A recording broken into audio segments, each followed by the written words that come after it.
दंडवत प्रणाम. जय चक्रधर, जय महानुभाव. आज एका वेगळ्या विषयाकडे आपलं लक्ष सर्वांचं मी वेधण्याचा प्रयत्न करत आहे. काही दिवसापूर्वी आपल्या मराठी विषयाच्या अभ्यासक डॉक्टर रुपाली शिंदे यांनी एक सोशल मीडियाच्या माध्यमातून महानुभाव पंथावरती आपलं मत व्यक्त केलं आहे. काही मुद्दे त्यांनी उपस्थित केले आहेत की ज्या मुद्द्यांमुळे संपूर्ण संप्रदायाच्या भावना दुखावलेल्या आहेत. आता वारकरी संप्रदाय हा महानुभाव संप्रदायानंतर आलेला आहे. हो. त्यामुळे महानुभाव संप्रदायाने ज्या ज्या चुका केल्या त्या म्हणजे आक्रमणाला तोंड देताना त्यांनी गुप्तलिपीत ग्रंथ लिहिले आणि मग ते बंदिस्तच राहिले कित्येक शतक.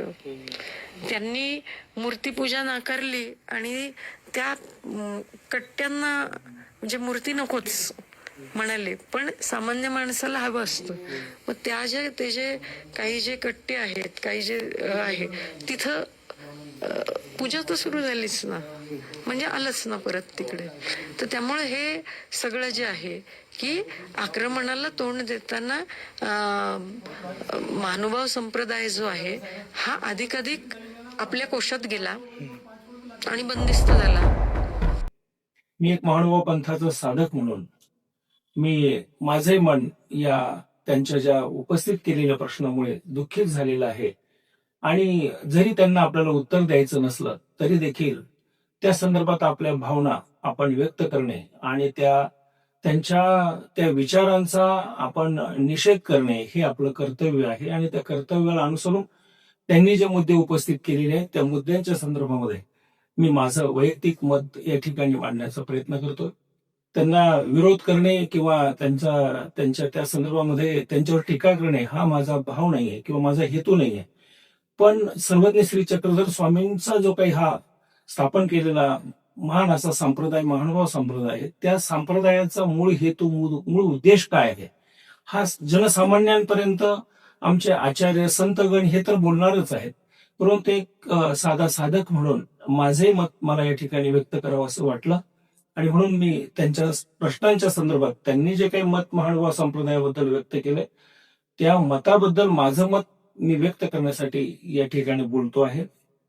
त्यांनी सोशल मीडियाच्या माध्यमातून महानुभाव संप्रदायावर सर्वप्रथम जे काही मत त्यांनी मांडलं आहे ते म्हणजे महानुभाव संप्रदाय हा वारकरी संप्रदायाच्या अगोदरचा संप्रदाय आहे.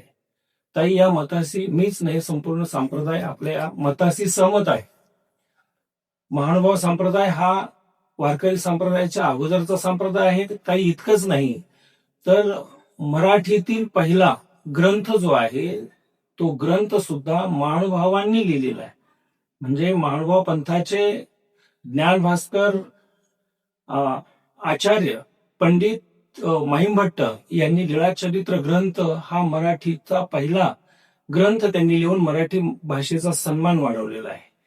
इतकंच नव्हे तर आपण डॉक्टर शिंदे आपण म्हणजे श्री महिला वर्गाच्या संत परंपरेचा अभ्यास करत आहात. परंतु आपल्याला हे देखील माहिती असलं पाहिजे की महानुभाव संप्रदायाची पहिली संत महादायसा यांनी मराठीतून पहिला पद्य ग्रंथ लिहिला, त्याचं नाव महदंबेचे धवळे. हा सुद्धा सन्मान महानुभावांच्या नावावर आहे. पुढे जाऊन या महानुभाव संप्रदायाने महिलांसाठी, चारी वर्णांच्या पुरुषांसाठी, चारी वर्णातील स्त्रियांसाठी धर्माचे अधिकार देण्याचं काम, महान कार्य, समतेचा, बंधुभाव, विश्वबंधुता याची शिकवण देण्याचं आणि अहिंसेच्या मार्गातून आपल्या भक्ती मार्गाने जीवाचा उद्धार आपण कसा करून घेता येईल या संदर्भामध्ये आपलं तत्वज्ञान सर्वज्ञ श्री चक्रधर स्वामींनी 12व्या शतकात मांडलेलं आहे. 11व्या-12व्या शतकाचा जो कालखंड आपण बघितला तर तो अतिशय धर्माच्या उत्क्रांतीचा काळ आहे. कारण त्या काळामध्ये कर्मकांड आणि वर्णव्यवस्था याचा स्तोम होता आणि त्यामुळे त्या काळामध्ये म्हणजे चारी वर्णातल्या उच्चवर्णीयांना धर्माचा अधिकार होता, परंतु चारी वर्णातील पुरुषांना अध्ययनाचा, अभ्यासाचा, धर्मशास्त्राचा अध्ययन करण्याचाही अधिकार नव्हता. आणि स्त्रियांचं तर या पलीकडे होतं की चारी वर्णाच्या स्त्रियांना धर्माचा अधिकार नव्हता. परंतु सर्वज्ञ श्री चक्रधर प्रभूंनी सांगितलं की पुरुषांचा जीव आहे आणि स्त्रियांची काही जीवली आहे? म्हणजे आत्मा फक्त पुरुषांचाच असतो आणि महिलांमध्ये आत्मा नसतो का? आणि म्हणून स्त्री पुरुष समानतेचं जे काही मूळ मंत्र आहे, हा ह्या संपूर्ण विश्वाला सर्वप्रथम कोणी दिला असेल तर सर्वज्ञ श्री चक्रधर प्रभूंनी दिला आहे. आणि स्त्री पुरुष समानता इतकंच नव्हे तर मानव संप्रदायामध्ये ज्या महिला आहेत त्यांना संताचा महिमा किंवा संताचं संतपद देण्याचं कार्य सुद्धा आमच्या सर्वज्ञांनी केलेलं आहे. महानुभाव संप्रदायाचे परमेश्वर अवतार सर्वज्ञ श्री चक्रधर स्वामींच्या सन्निधानी असलेल्या बाईसा, महादाईसा, नागोबाईसा यांना सुद्धा आमच्या सर्वज्ञांनी संन्यास दिला. इतकंच नव्हे तर धर्मशास्त्राचा त्यांना ज्ञान देऊन तत्वज्ञानाचा प्रचार आणि प्रसाराचं कार्य देखील आमच्या या महिला संतांनी आचार्यांनी त्या काळात केलेलं आहे. आणि म्हणून अशा प्रकारे समता, बंधुता आणि विश्वाला एकंदरीत मानवतेचा संदेश देणाऱ्या परमेश्वर अवताराच्या या पंथाविषयी आपण जे मत व्यक्त केलं आहे की हा संप्रदाय महानुभाव संप्रदाय वारकरी संप्रदायाच्या अगोदरचा आहे, परंतु महानुभाव संप्रदायाचं कार्य देखील महान आहे. ज्या भूमीमध्ये मराठी भाषेचा पहिला ग्रंथ जन्माला आला ते श्री क्षेत्र रुद्धपूर, या रुद्धपूरमध्ये महाराष्ट्र शासनाने महानुभाव पंथाच्या कार्याची दखल घेत या ठिकाणी रुद्धपूर येथे मराठी भाषेचं विद्यापीठ स्थापन होत आहे आणि सर्वज्ञ श्री चक्रधर स्वामी मराठी विद्यापीठ या नावाने त्या ठिकाणी त्या विद्यापीठाची स्थापना होती. हे महानुभाव पंथाच्या दृष्टीने सन्मान आहे. आणि अशा प्रकारे उत्तमातलं उत्तम कार्य करणाऱ्या, मानवतेचा संदेश देणाऱ्या आणि सर्वांसाठी धर्माची दारे उघडी करणाऱ्या, मोक्षाचा अधिकार प्रदान करणाऱ्या संप्रदायाविषयी आपण जे मत व्यक्त केले आहे त्या मताशी संपूर्ण महानुभाव संप्रदाय असहमत आहे. त्याचं कारण असं आहे की पुढे जाऊन आपण जे आक्षेप घेतले आहेत त्या आक्षेपांनी आम्ही दुःखी झालो आहोत. आपण दुसरा आक्षेप या पंथाच्या संदर्भात घेतलाय तो म्हणजे महानुभाव संप्रदायांनी जे आपलं ज्ञान आहे हे गुप्त लिखित ग्रंथ गुपित म्हणजे गुप्त लिपीमध्ये ग्रंथ लिहिले आणि ते ग्रंथ बंदिस्त केले, ते ज्ञान बंदिस्त केले. हा आक्षेप आपण महानुभाव संप्रदायावर घेतलेला आहे. तर ताई 12व्या शतकामध्ये त्या काळी यवनांचं शासन या संपूर्ण प्रदेशावर होतं आणि धर्म हा संकटात होता. हिंदू धर्मांची जी मंदिरं आहेत ती मशिदीमध्ये रूपांतरित होती. ती हिंदू धर्म प्रचारक, धर्म साधू संत यांचं धर्मांतर केलं जायचं. बळजबरीने त्यांना त्या ठिकाणी धर्मांतर करून मुस्लिम संप्रदायामध्ये त्यांना घेतलं जायचं.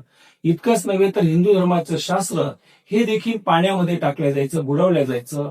ते शास्त्र फाडल्या जायचं, जाळल्या जायचं आणि एकंदरीत हिंदू धर्म हा संकटात होता.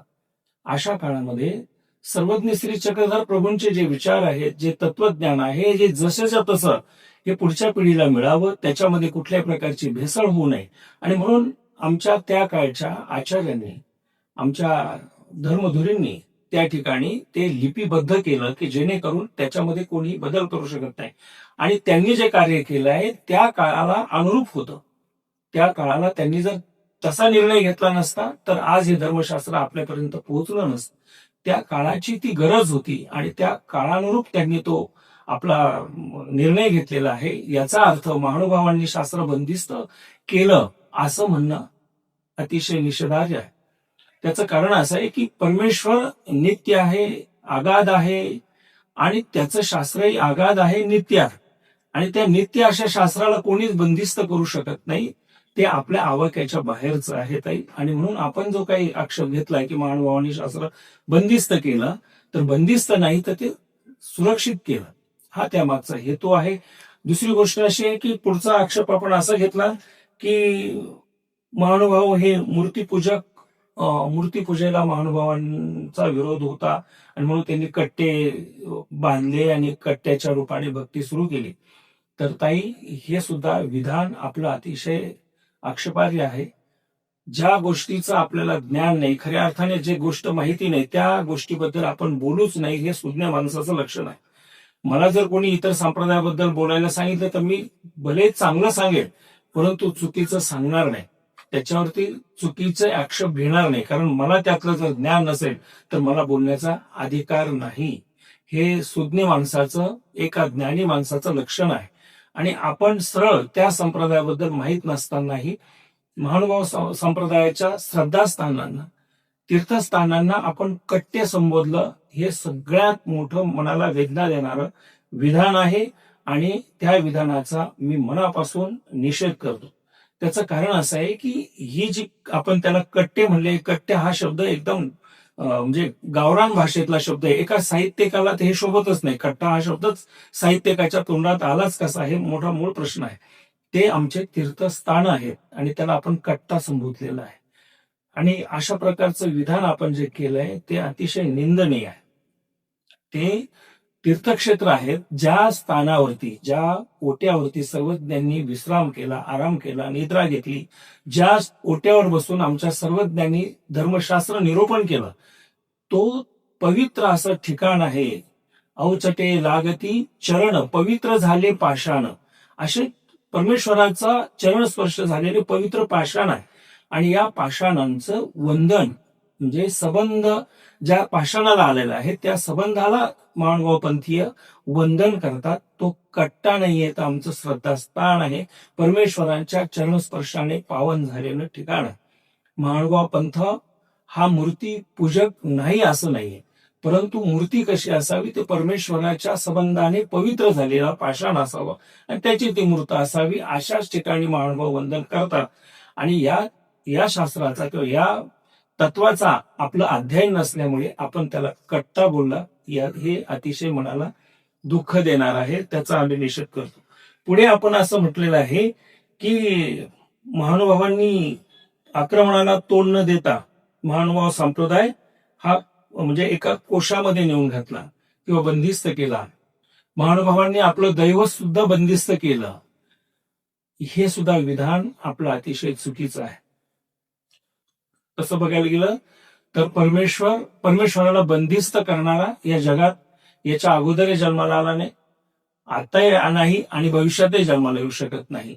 कारण परमेश्वराला बंदिस्त करण्या इतकी ताकद मानवामध्ये तर नाहीच, हे आपल्याला माहिती असायला पाहिजे होतं. द्वापार युगामध्ये कंसाने भगवान गोपाळकृष्णाचे माता पिता म्हणजे कंसाने वसुदेव आणि देवकीला बंदिस्त केलं होतं.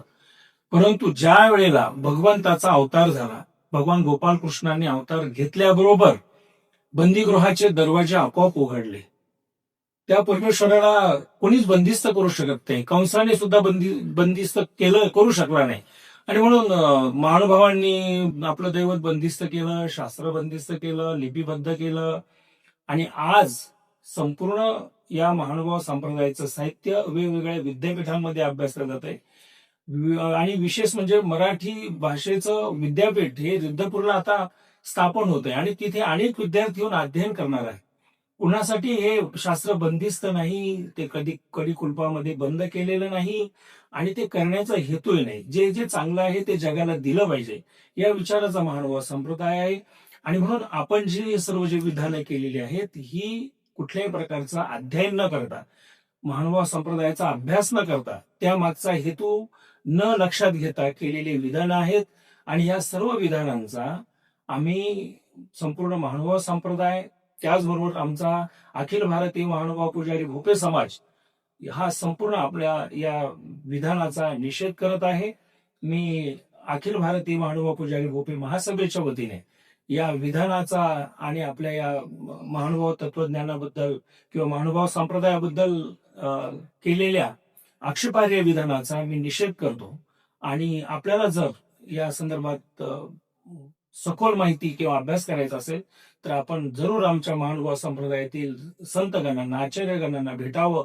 महानुभाव संप्रदायाचा जर अभ्यास केला तर आपल्या ज्ञानात भर पडेल, आपला अज्ञान अंधकार हा नाहीसा होईल आणि आपल्याला स्वच्छ असा महानुभाव संप्रदाय काय आहे हा प्रकाश आपल्यापर्यंत पोहोचेल. मला अपेक्षा आहे की यापुढे आपण अशा प्रकारची विधानं करणार नाहीत. अशी अपेक्षा आपल्याकडनं करतो. दंडवत प्रणाम.